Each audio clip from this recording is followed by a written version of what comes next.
नमस्कार, जय साईं राम। मैं ब्रिजमोहन सूरी, मोटिवेशनल स्पीकर, साईं ग्रंथ राइटर, रेड बुक एक्सपर्ट, स्वागत कर रहा हूं आपका आपके इस चैनल में। आज मैं आपके लिए लेकर हाजिर हूं एक नया विषय। आज हम चर्चा करेंगे एक नए विषय पर। तो आइए आज का वीडियो शुरू करते हैं। करवा चौथ वाले दिन ये 3 वस्तुएं भूलकर भी कहीं अपने निवास पर मत खरीद लाइएगा, बहुत अधिक नुकसान होगा। करवा चौथ सुहागिनों का पर्व है। इस दिन सुहागिनें अपने पति की लंबी आयु के लिए कामना किया करती हैं। पूरा दिन उपवास करके परमात्मा से अपने पति की लंबी आयु का वरदान मांगा करती हैं। इस दिन सुहागिनों के लिए विशेष वाइब्रेशन धरती की ओर प्रवाहित होती है। या यूं कहें कि सुहागिनों के शरीर से एक विशेष वाइब्रेशन निकलती है जो परमात्मा की शक्तियों को अपनी ओर खींचती है। पूरा दिन उपवास करने पर, पानी तक ना पीने पर और किसी के लिए कामना करने पर 10 गुना शक्ति सुहागिनों के शरीर से निकलती है जो परमात्मा की शक्ति को अपनी ओर खींचती हैं। इस दिन बहुत ज़्यादा ये बात अहमियत रखती है कि आप क्या खरीद रहे हैं और क्या नहीं खरीद रहे हैं। इसलिए ध्यान रखना है कि इस दिन क्या क्या नहीं खरीदना है, इस बात को खास ध्यान रखें।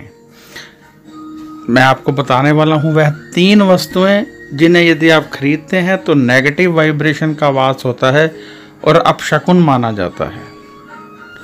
यदि आप अपने जितने भी हमारे शास्त्र हैं, उपनिषद हैं, उनको पढ़ेंगे तो स्पष्ट लिखा है कि करवा चौथ वाले दिन कांच का बर्तन किसी भी सूरत में मत खरीदें। कांच का बर्तन किसी भी सूरत में मत खरीदें। कांच की चूड़ियाँ खरीद सकते हैं, कांच का बर्तन नहीं खरीदना है। पहले तो एक बात ये हो गई, क्यों? क्योंकि ये राहु का प्रतीक होता है और इस तरह से घर में राहु जाते हैं तो पति पर आपस में झगड़ा होने के चांसेस बढ़ जाते हैं। दूसरा है झाड़ू। झाड़ू किसी भी सूरत में नहीं लाना है। झाड़ू नहीं खरीदना है। ये नहीं है कि इस दिन आप बाजार जाएं और झाड़ू खरीद कर ले आएं, ऐसा कुछ नहीं करना है।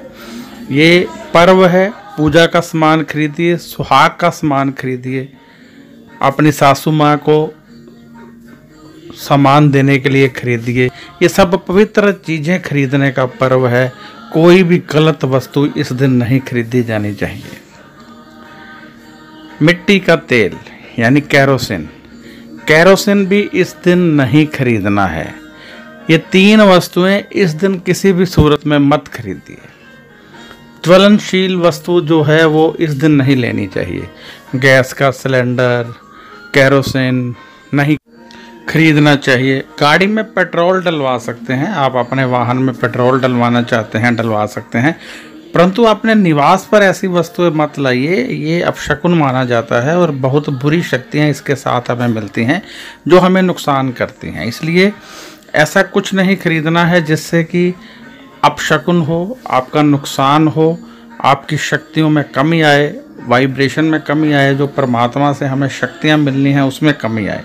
ऐसा कुछ भी हमें नहीं खरीदना चाहिए और परमात्मा के श्री चरणों में लगे रहना चाहिए। इस दिन जब आप सरगी खाते हैं तो आपको चाहिए कि सबसे पहले उसे परमात्मा को भोग लगाएं और फिर उसका सेवन करें। तत्पश्चात जब आप फिर यदि सो जाते हैं तो स्नान करने के पहले परमात्मा को नतमस्तक जरूर होइए और फिर स्नान करने के पश्चात परमात्मा को नतमस्तक फिर जरूर होइए। इससे आपको बहुत सारी शक्तियां फिर से मिलेंगी। यानी कहने का अर्थ ये हुआ कि ये पूरा दिन सिर्फ भूखे नहीं रहना है। इस उपवास को शारीरिक श्रम तक सीमित नहीं रखना है। ये नहीं है कि बस हम भूखे हैं। परमात्मा का नाम सिमरन करना है, प्रभु सिमरन करना है, अधिक से अधिक करना है ताकि आपको अधिक से अधिक शक्तियां प्राप्त हों। क्योंकि इस दिन आप उपवास पर आए। उपवास भी आप किसी और के लिए कर रहे हैं, चाहे पति आपका अपना ही है, लेकिन अपने शरीर के लिए नहीं कर रहे हैं, अपने पति के लिए कर रहे हैं। और हमारे ग्रंथ कहते हैं कि जब हम किसी के लिए उपवास करते हैं तो उसमें 10 गुना ताकत होती है। तो इसका अर्थ ये हुआ कि हमें 10 गुना ताकत मिल रही है, तो इस ताकत को हम 1000 गुना भी बना सकते हैं। यदि आप उपवास को सिर्फ भूख हड़ताल तक रखें कि ठीक है हम भूखे हैं बस, और यदि हम पाठ पूजा करें, सब कुछ लगे रहें, परमात्मा के नाम सिमरन में लगे रहें, तो जो विशेष शक्तियाँ इस दिन धरती पर घूम रही हैं वो हमारी बॉडी में आ जाएंगी, हमें मिल जाएंगी और फिर हम आगे बढ़ने लगेंगे। यानी शक्तियाँ तो हैं परंतु हम कितनी ले पाते हैं ये हम पर निर्भर करता है। शक्तियाँ तो हमारे आसपास हैं, हम कितनी शक्तियाँ ले पाएंगे निर्भर करता है हम कितना पाठ पूजा करते हैं। यदि आप सुबह भूख से बैठे हैं और सारा दिन बस हम भूखे हैं, कब चांद निकलेगा, कब पानी पिएंगे, देखो कितना हम भूखे हैं, देखो ये क्या कर रहे हैं, हम इसी सोच में रहेंगे तो हमें वो शक्तियाँ नहीं प्राप्त होंगी। यदि हमने वो शक्तियाँ लेनी है तो हमें परमात्मा का सिमरन करना होगा। जब हम परमात्मा का सिमरन करेंगे तो परमात्मा की शक्तियाँ हमें मिलेंगी और हमारे पति की लंबी आयु होगी। हमने उपवास किया है कि हम सुहागिन रहें, हम जब मरें सुहागिन ही मरें, हमारे पति की आयु बहुत लंबी हो। तो ये लेने के लिए हमें कुछ पाठ करना है, कुछ जाप करना है। परमात्मा ने अपनी शक्तियाँ धरती पर प्रवाहित कर दी, परंतु अपने शरीर को जागृत करना है ताकि वो शक्तियाँ हमारे शरीर में प्रवेश कर सकें। यदि हम अपने शरीर को जागृत नहीं करते हैं तो वो शक्तियाँ हमारे शरीर में प्रवेश नहीं करेंगी। जब वो शक्तियाँ प्रवेश नहीं करेंगी तो हमें कुछ भी प्राप्त नहीं होगा। अब मैं यहाँ इजाज़त चाहूँगा। यदि आपको मेरा ये वीडियो अच्छा लगा है तो कृपया इसे लाइक कर दें, क्योंकि लाइक करने से मेरा हौसला बढ़ेगा। और यदि आपको लगता है कि ये वीडियो दूसरे लोगों को भी देखना चाहिए तो इसे शेयर कर दें, ताकि शेयर करने से दूसरे लोग भी देखें, उनको भी लाभ मिले, और जब उनको लाभ मिलेगा तो आपको उसका पुण्य प्राप्त होगा।